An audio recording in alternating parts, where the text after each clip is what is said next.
Welcome to Wild Woman. So today we have a fantastic guest that we're going to talk everything sustainability. So welcome, Elisabeth. Can you tell us a little bit more about you and how you came to be passionate about this subject? Absolutely. It's a pleasure to be on here and thank you for inviting me. Yeah, sustainability is a huge passion for me. So I'm an Australian by birth. I live in the UK now, and I think that's where it all started. Like growing up, I was surrounded by the nature, bush, the beach. And over my childhood, I just watched things change so dramatically from like having snow when I was a child to then not being able to lay on the beach from scorching sun. Just made me so aware of the climate. So ultimately, as my education grew and I went and got postgraduate qualifications and started pursuing a career professionally in this, it dawned on me that it was my individual actions that influenced what businesses do and how our countries are run, which then made me realize it's the individual action that is what influences sustainability. So that's how I've come into this sustainability coaching for individuals and showing how every choice we make can make the world that we want to live in. Yeah, I love that. And so you talk a lot about personal actions. So some people might think, well, me only won't be making a difference in this world. So what would be your answer to that? And can you explain a little bit why it's so important? Yeah, absolutely. It is. I can definitely say I have struggled with that in my own mind. If I'm one person, what can I do? What do I even matter? But no, I do believe every single person matters. It's the idea that you can have a million people say that all say, I'll do one thing. That adds up.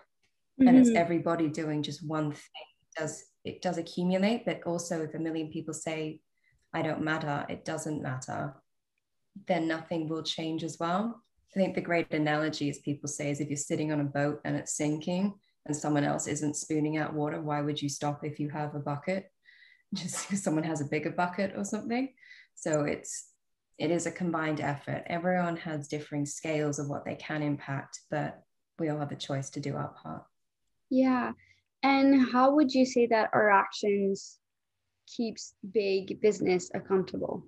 The choices that we make and the products that we buy and how we give the feedback back and how we feed around our circles of friends, it does end up influencing.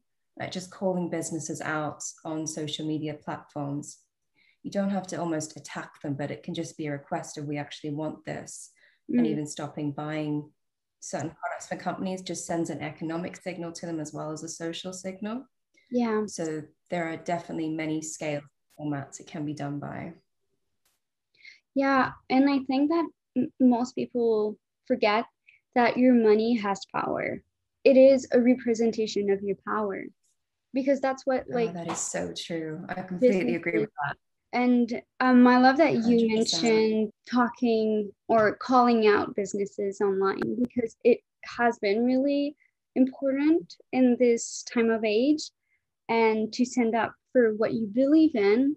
And obviously, social media is one great way to do that, and signing petitions and all of that. Yeah, without a doubt. Petitions are a big one as well. It's like I understand that there is activism at one scale if you want to go to that, but there's so many other things that you can do.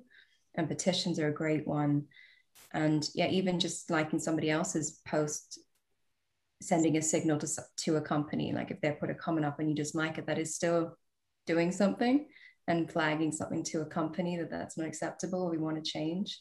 Yeah. So let's get a little bit more into like the topic. So what is the definition of sustainability, or how would you explain it to someone that has no idea what it means? Okay, I guess the formal definition is given in a United Nations report that was done. So it's the idea that we meet the needs of the current generation without compromising the needs of future generations. So that's a little bit separate from us. The way I would say it is you want something to be sustainable. It's everything that you do means that it could continue forever. That's what sustainable means. It means it could continue on indefinitely. So I think the classic example we're aware of at the moment is fossil fuels are a finite resource. So they're not going to continue forever. So that is unsustainable, probably in the simplest terms. But the other lovely way I'd like to look at it is the three circles that come together, where you have an economic, an environmental, and a social aspect. And it's when all of those combine in the best solution that's the sustainable outcome as well. Yeah, and I love that you mentioned this. And some people might think, well, what about, like, let's say fishing industry?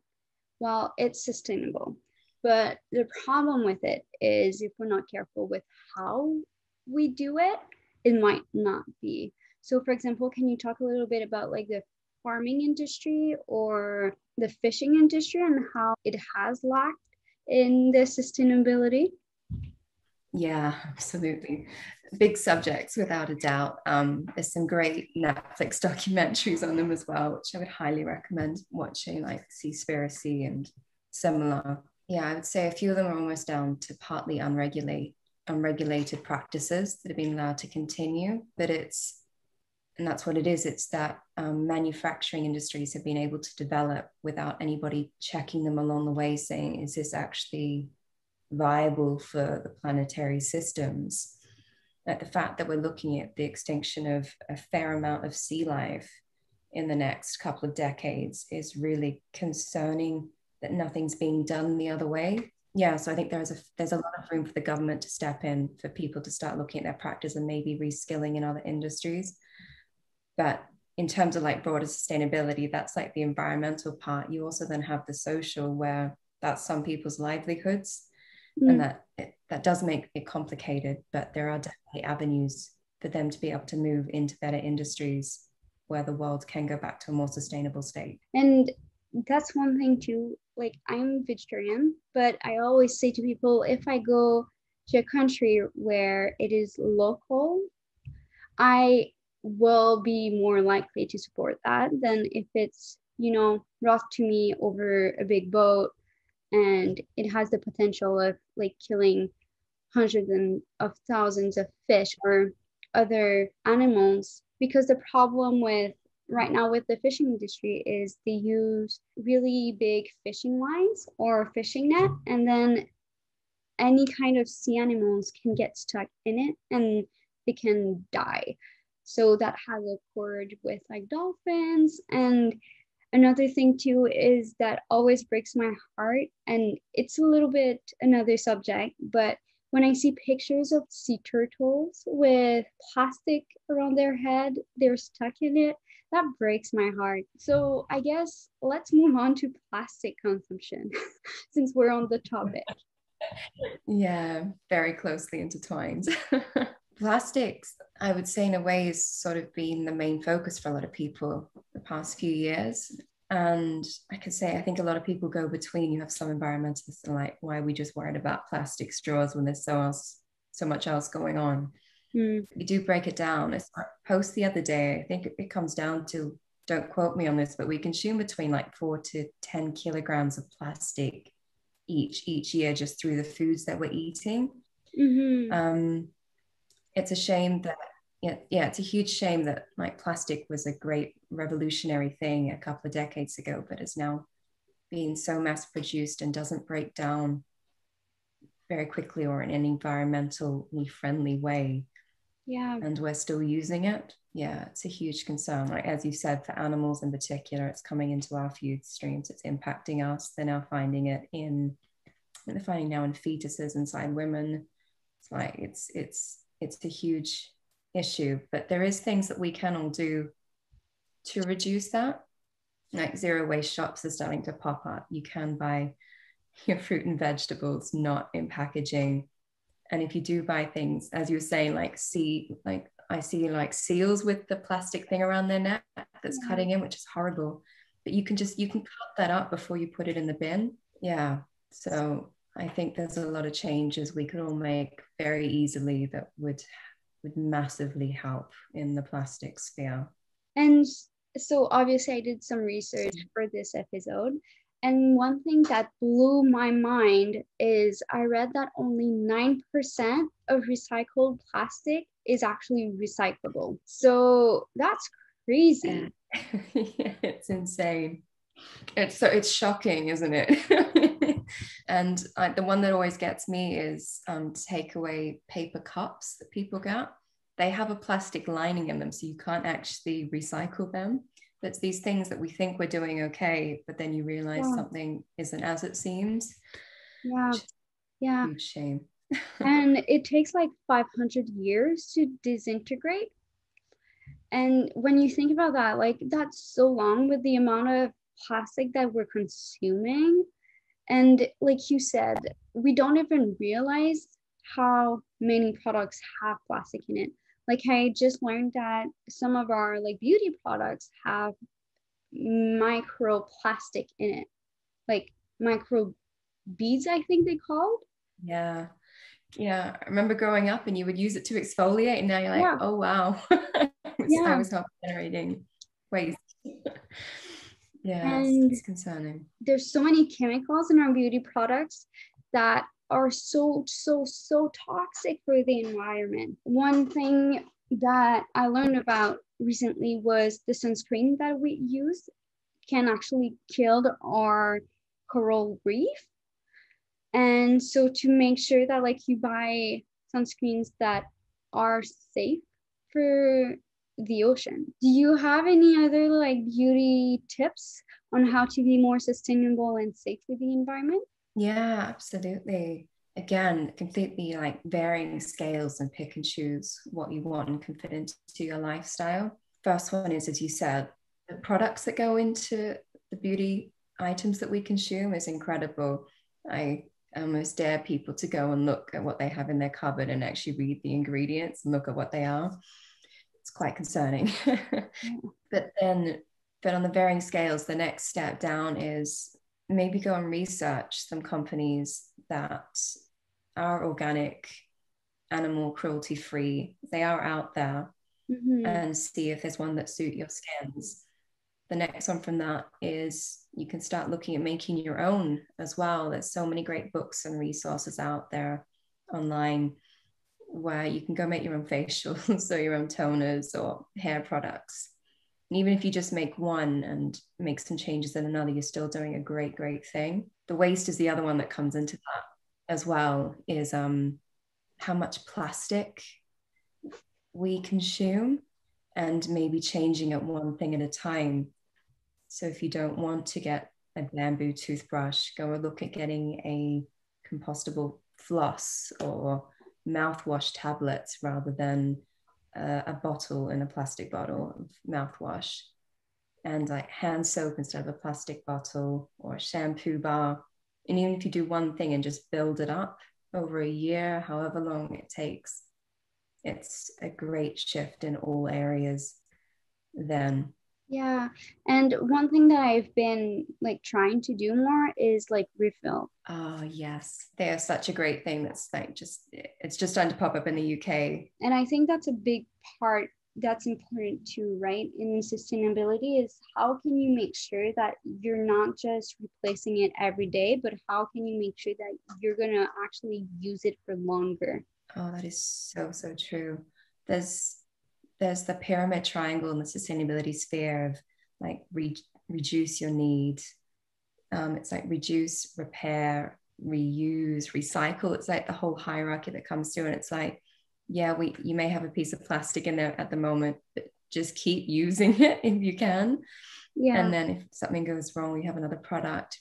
Repair your clothing, reuse it, recycle it, rather than just throwing it straight to landfill.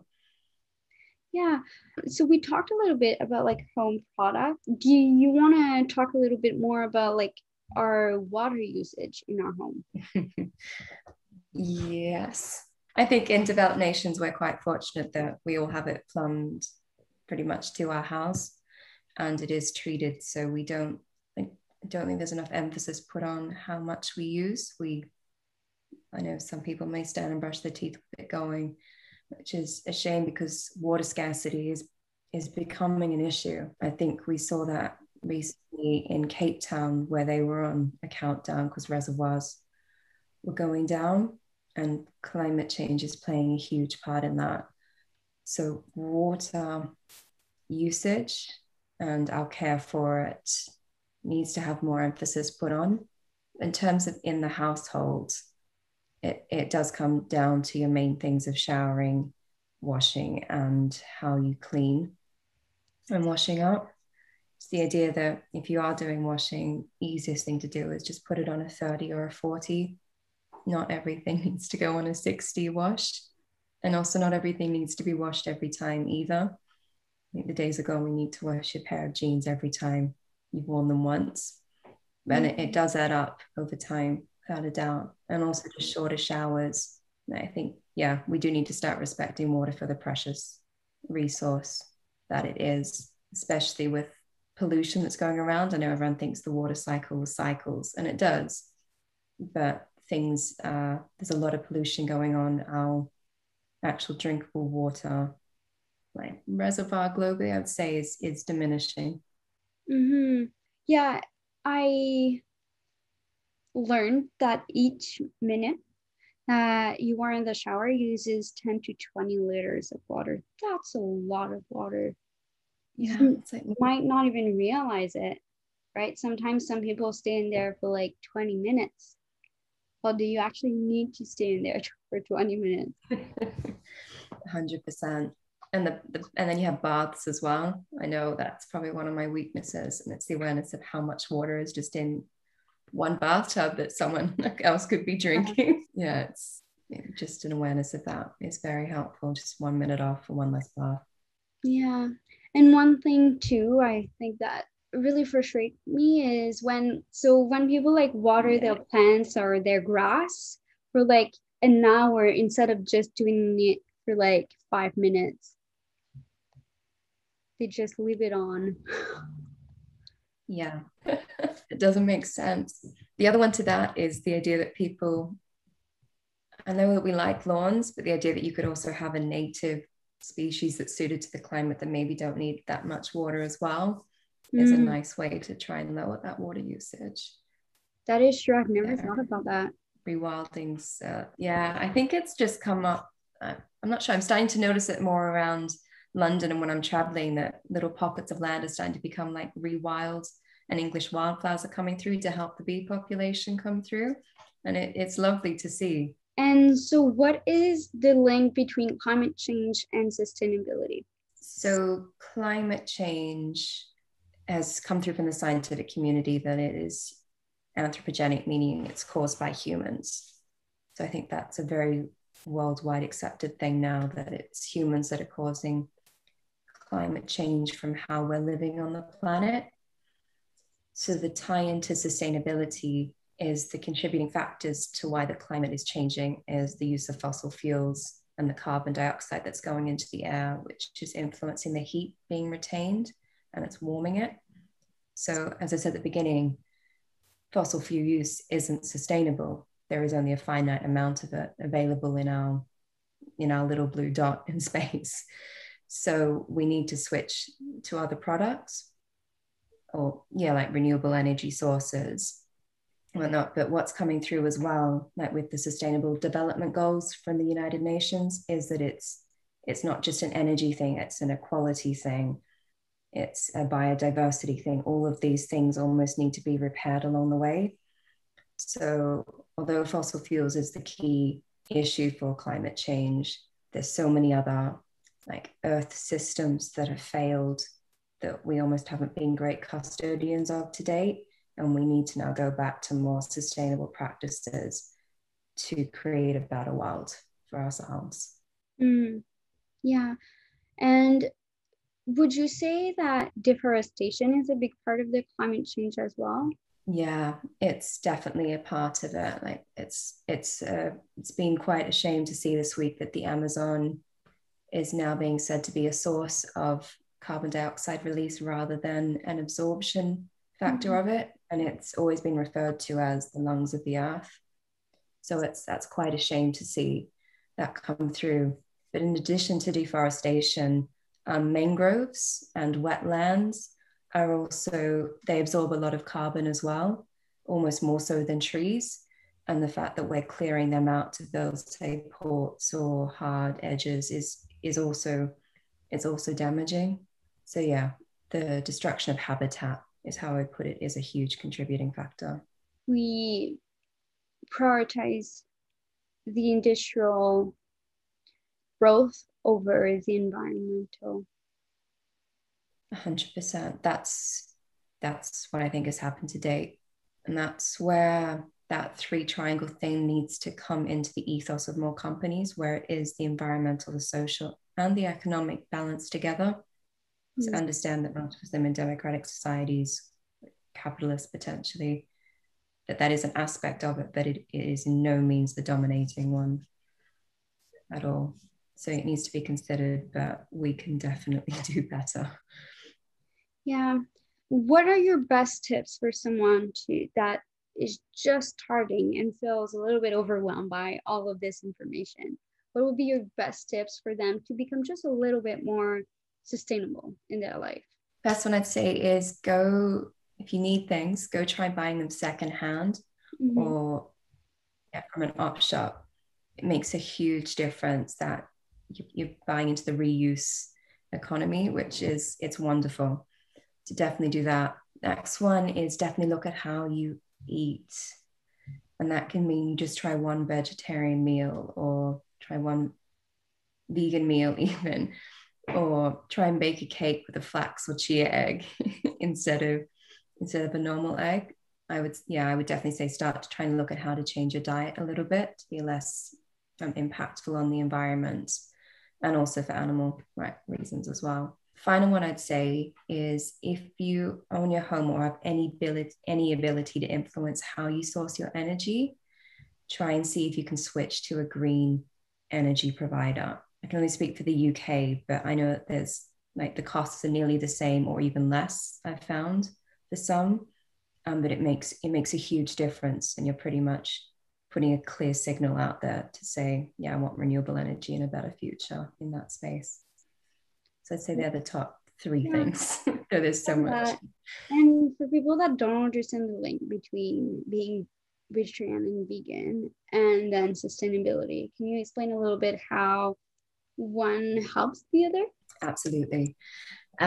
So I guess you could say modern day agriculture is quite damaging for the environment. Firstly, for the land that's cleared to either put up like monocrops for palm oil or to create grazing land for cows, sheep, chickens, all of it.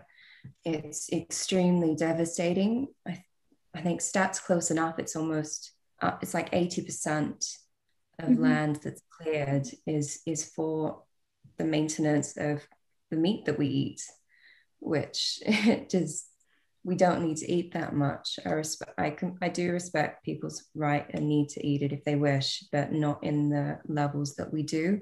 And if everybody did lower their meat intake and dairy intake, it would be a huge change in how we used the precious and minimal land that we do have on the earth to live on. So yeah, if that all went down, we'd be able to plant more trees to absorb the carbon. And we also wouldn't have the methane that the cows let out as well, which is quite dangerous. And I feel like one thing that people also forget is that to have that much meat production before your consumption, they do put, sadly, hormones into the animals, and they do put products over the food that those animals are eating. Completely true. It's quite sad to see almost like the conditions that these animals are growing up in, and also knowing what you're then eating. Yeah, probably not for the faint-hearted, but there's there's videos out there that you can see of where your food is coming from and the supply chain and what you actually end up eating. It's quite confronting. I think there's a good saying there. It's like, if the thing won't go off in front of you, if it was made in a plant, don't eat it. But if it is a plant, then eat it. And I think there's a lot to be said for that. Yeah, I feel like a big problem right now in our world is that everything is so instant. that we forget how it was created. And so that comes back to sustainability, because it's not just for food, but it's for everything that we use, like a phone. Do you know how it is created? Do you know what products are in it? Do you know if work ethics of the company? Do you know all of that? And one thing that I would like to talk a little bit about, if you have any knowledge on it, is the fast fashion industry and how that impacts sustainability. Yeah, so fast fashion is, yeah, that's a big one. It's interesting how it's developed. Like, I guess the initial concept was you could get what was on the catwalk and get it in 2 weeks. And if we take it back to that principle, it's do you really need something like that? Also, go look at the wardrobe behind you, and don't you have enough clothes? But in terms of how fast fashion impacts, it's you do have workers that are working on a minimum wage in horrendous conditions. We've recently seen buildings collapse over in Bangladesh and areas around there where workers are working with next to nothing. Their children are living far away from them because they can't support them. They're just sending money home. And that's also that we say more privileged societies can walk into a shop and buy a top just because we felt like it, that we can throw out next week. It's not a just or sustainable world to live in. Everyone deserves to be paid well. That's from a social side. In terms of environmental, the products that we use, on the materials more particularly, like polyester and a few others, they contain plastic in them. Yeah, so it's always better to go towards more natural ones. Then moving up from that, you also have the dyes, which you were saying earlier, like the chemical ingredients in them that are going to water streams, the environmental impact. It's just, as we say, the supply chain all the way through. There are some good companies out there doing great things and doing things properly, respectfully, and there's others that are not. So maybe just be sure who you're buying from and what you are supporting with your dollar. And I find it sad because I have been trying to buy more ethical slow fashion. Yeah. And it's sad to realize how many of the shops you go to actually aren't either like paying their workers right, or they're really bad for the environment.